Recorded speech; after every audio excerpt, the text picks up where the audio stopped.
বৈকালী সংঘ টি-20 cricket টুর্নামেন্টের নিজেদের দ্বিতীয় ম্যাচে চণ্ডীপুর যুব সংঘের বিপক্ষে মাঠে নামে গোরহাঙ্গা ফাইটার্স।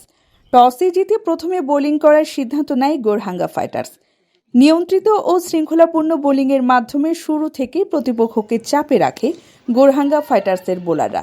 ধারাবাহিক উইকেট হারিয়ে নির্ধারিত 20 ওভারে চণ্ডীপুর যুব সংঘ 130 রানে গুটিয়ে যায়। জয়ের লক্ষ্যে ব্যাট করতে নেমে শুরু থেকে আত্মবিশ্বাসী ব্যাটিং করে গোরহাঙ্গা ফাইটার্স।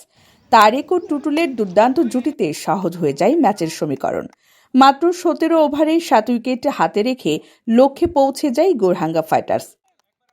ব্যাট হাতে অনবদ্য পারফরম্যান্স দেখিয়ে অপরাজিত 63 রান করেন তারেক। ম্যাচ জয়ী এই ইনিংসের সুবাদে তিনি নির্বাচিত হন ম্যাচ সেরা।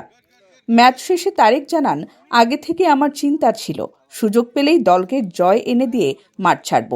আর্মির মতো একাই ম্যাচ জিতলেন, আপনার অনুভূতি কেমন লাগছে? আগে থেকে চিন্তা ভাবনা ছিল যে যেদিনই সুযোগ পাই, যেদিনই ভালো ব্যাটে বল লাগবে, নিজে শেষ করার চিন্তা ভাবনা ছিল। ইনশাল্লাহ আল্লাহ সহায়ক হয়েছে।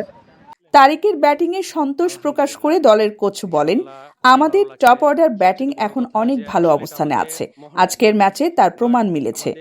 এই জয়ের মাধ্যমে বৈকালী সংঘ টি-20 ক্রিকেট টুর্নামেন্টে গোরহাঙ্গা ফাইটার্স নিজেদের অবস্থান আরো শক্ত করল। ব্যাটসম্যানরা এত ভালো করে,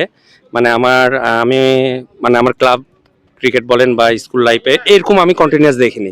টপ অর্ডার আমাদের চমৎকার, টপ অর্ডার রেগুলার রান করছে, আজকেও রান করছে। এই টপ অর্ডার ব্যাটিং এর জন্য আমরা কোনো আমাদের আসে নাই, ইজিলি জিতেছি। বাট বলাররাও চমৎকার বোলিং করছে, ফিল্ডাররা চমৎকার সাপোর্ট দিচ্ছে। অলমোস্ট অল ওভার সব মিলে আমাদের সব দিক থেকে আমাদের ভালো হচ্ছে, বিদায় আমরা ম্যাচগুলো জিততে পারছি। স্পেশালিস্ট ভাবে তারেক ভাইয়ের পারফরম্যান্স কেমন লাগছে আপনার?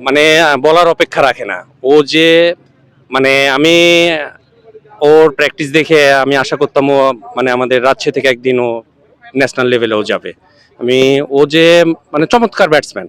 সামনে আমরা আশা করছি